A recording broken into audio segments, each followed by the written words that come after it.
Was biblical Egypt really in the northern delta, or have we been looking in the wrong place? The oldest kings, the earliest temples, and the deepest floodplains sit in Sudan and Nubia. This region carried the culture that shaped.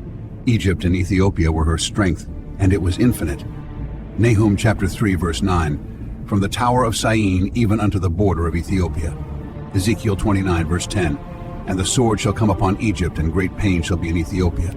Egypt sits in Sudan beside Cush along the Blue Nile. Midian lies east of Sudan, in the highlands of eastern Sudan and Eritrea. Moses fled from Egypt in Sudan to Midian, then returned to Sinai in Sennar. Sudan and ancient Nubia hold the core of biblical Egypt. The first kings and the oldest culture rose along this stretch of the Nile. This region carried the power, the temples, and the people that shaped the Egypt of Scripture. Midian sits.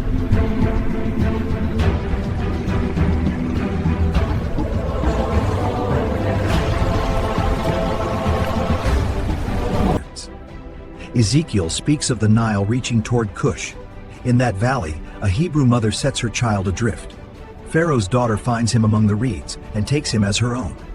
Raised in African royalty, Moses is trained in all the wisdom of Eve. When Pharaoh sought his life, Moses fled Egypt's southern border and crossed the rugged land of Cush. Long before cities crowded these horizons, a single monument of stone rose from the sand.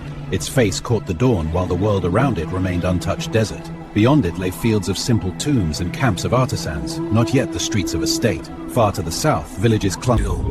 In the land south of the Great Cataracts, power was born in the shadow of the sun.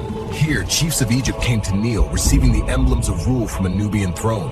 Their likeness was carved in imperishable stone. Temples rose along the Nile, their designs echoing of the southern bend of the Nile, where the river cuts through red earth and ancient villages. A kingdom rose out of the sand.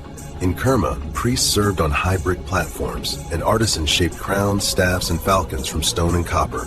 Here, the first kings donned the white crown.